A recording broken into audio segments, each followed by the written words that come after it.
Dans les grandes œuvres de développement, il existe des bâtisseurs dont leur réalisation parle plus fort que les discours. Des hommes qui choisissent d'inscrire leur engagement dans le quotidien des populations, là où les besoins les plus pressants et les attentes les plus fortes. L'honorable Maison Kofi Noël est de cela. Député de la Nation, directeur général du Fonds de garantie automobile et acteur engagé du développement local, il vient d'être distingué en qualité de lauréat du prix Bassim 2026, une reconnaissance décernée aux personnalités dont les actions contribuent de manière remarquable à la transformation sociale, économique et humaine de leur communauté. L'honorable Maison Noël fait beaucoup pour la région du Gontougo à travers le financement de beaucoup de projets pour les femmes et les jeunes, la construction d'écoles, la construction de centres de santé. C'est à travers toutes ces actions sociales que le comité de distinction du prix Bassim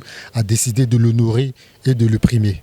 Cette distinction n'est pas seulement la récompense d'un parcours politique. Elle consacre avant tout une vision, une méthode et un engagement constant en faveur du progrès des populations du Kontougo. Dans cette région frontalière de l'Est de la Côte d'Ivoire, longtemps confrontée à un déficit d'infrastructures sociales de base, l'action de l'honorable Maison Kofi Noël, sous l'impulsion de la vision éclairée du président Alassane Ouattara, s'est construite autour d'une conviction simple: le développement doit être visible, concret et ressenti par les populations. Quand vous avez la charge de ces villages-là, vous avez un esprit de travail pour vos parents. Parce que dans tous les cas de figure, votre investissement restera pérenne. Et on a eu la chance d'avoir quelqu'un qui est un leader très éclairé, le président Alassane Ouattara, qui, chaque fois qu'il a l'opportunité d'échanger avec les cadres, il demande aux cadres d'être généreux. Pour moi, quelle pourrait être ma contribution à l'épanouissement de ces parents-là à travers mon action de générosité? Il se trouve également que nous bénéficions d'une circonstance, d'une situation qui est que la Côte d'Ivoire est un pays qui est vraiment en croissance et que l'on évoque chaque fois la répartition de cette croissance. Pour moi, la meilleure répartition de la croissance, c'est de faire en sorte que mes parents qui sont à la frontière de Kribio, qui, avant l'avènement du président Ouattara, n'avaient pas la route, ils n'avaient pas d'électricité, ils n'avaient pas d'eau. Comment ces populations-là pourront apprécier le message du président Ouattara qui dit que la Côte d'Ivoire est en croissance? C'est de faire en sorte que ces populations-là puissent avoir et la route, et l'eau, et l'électricité, et les centres de santé, et les écoles. Quand on est cadre, quand on est un élu, nous sommes une interface. Nous avions une action de ce type-là. Notre rôle, c'est d'appréhender les problématiques de nos parents, que nous connaissons, les transcrire en projet et les soumettre auprès de l'État, qui, je voudrais rappeler, a beaucoup de charges. Comment on fait pour que nos parents puissent bénéficier de ça? Ça a été ma bataille. Mais l'une des dimensions les plus marquantes de son action demeure sans doute son investissement en faveur de la jeunesse. Je dirais que l'honorable Maison Noël, c'est une exception. Au-delà de voter les lois à l'Assemblée nationale, il est sur le terrain pour faire reculer la pauvreté dans le Gontougo et à Bondoukou. Il pose des actions pour encourager ses jeunes frères à travers des bourses d'études, à travers la distribution de kits scolaires. Étant fondateur de l'université Sankofa, il donne la chance aux jeunes de Bondoukou d'étudier dans une très bonne université. Et je pense que c'est à saluer. Pour l'honorable Maison Kofi Noël, le développement durable ne se limite pas aux infrastructures. Il repose avant tout sur la formation des hommes et des femmes appelés à construire l'avenir. Pour moi, parce qu'il n'a de richesses que d'hommes. Ça, c'est Jean Bodin qui le dit.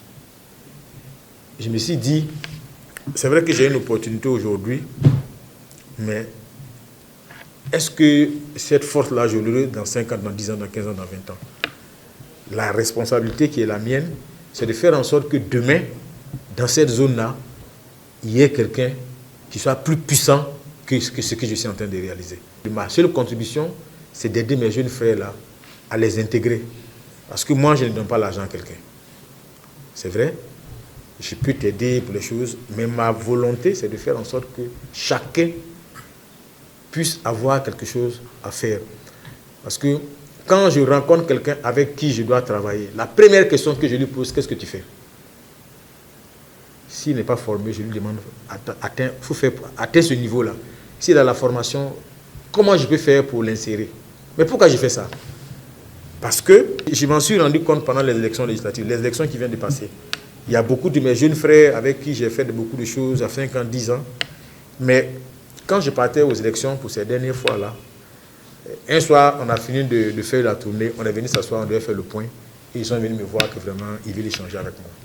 J'ai dit, mais c'est quoi? Les jeunes qui me suivent là, je crois qu'ils ont cotisé 5 ou bien 6 millions.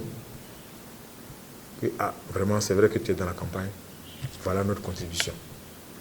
Si je n'avais pas aidé ces jeunes-là à avoir quelque chose, ça allait être 5 millions, 6 millions de moins dans mon action. Mais ces 5 millions, 6 millions, c'est même pas ça qui est important. C'est ce que je vois que chacun d'eux entreprend. Les personnes que chacun d'eux soutient. Mais c'est le réseau qui s'étend. Dans 10 ans, personne ne peut nous arrêter dans la région de Montougo. Et on ne pourra pas. Parce qu'on aura sémé la graine. Et que moi, je n'entends pas éternellement être député. Qu'à un moment donné, je verrai qu'il y a quelqu'un qui peut apporter sa contribution pour prendre le relais de ce qu'on a fait. Donc, c'est comme ça que j'entrevois, c'est comme ça que je comprends le développement. Moi, j'ai fait le lycée avec des garçons qui étaient très brillants, qui ont eu le bac avec nous, mais qui n'ont pas pu faire des études supérieures parce qu'ils n'avaient aucun parent à Abidjan. Parce qu'à l'époque, nous tous, on s'inscrivait à l'université de Cocody ou bien à l'université de Bouaké. Soit tu vas à Bouaké, soit tu viens à l'université de Cocody. Si tu n'as pas de parents, nombreux sont ceux qui ont abandonné les cours parce qu'ils n'ont pas de parents à Abidjan. Ce que nous avions fait dans le cadre de l'université Sankofa, c'est de dire nous allons monter une université d'un certain niveau chez nous pour faire en sorte que, au lieu que les enfants aillent vers la formation ira vers les enfants. Et on s'est donné les moyens, quoique ça nous coûte des montants importants, de faire en sorte qu'on ait les enseignants les plus qualifiés. Donc on a fait des conventions avec l'université de Cocody, parce que chez nous, il y a la fac de sciences économiques et de droit. Les enseignants qui vont, ils partent d'ici, ils vont faire une semaine, ils font leurs vacations et ils reviennent. Certains vont d'Abidjan, certains vont de Bouaké. Mon associé est enseignant-chercheur à l'INPHB, il y a certains qui viennent de l'INHB. Donc on a une formation d'un niveau élevé. Donc les enfants n'ont pas besoin de venir trouver les professeurs ici, les professeurs vont à eux. Ça nous coûte de l'argent, mais c'est notre contribution.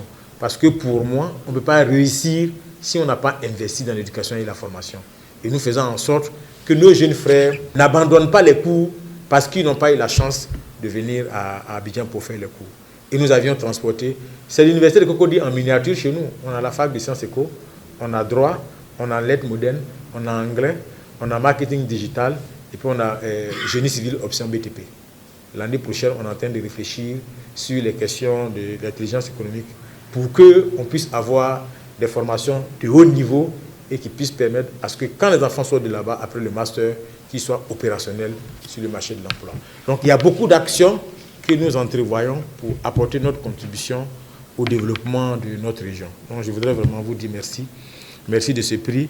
C'est maintenant que ça démarre parce que quand on a un prix qui permet de mettre en exergue un certain nombre de vos actions, vraiment c'est une grande émulation à ce que vous puissiez continuer pour que les lendemains soient les plus enchanteurs.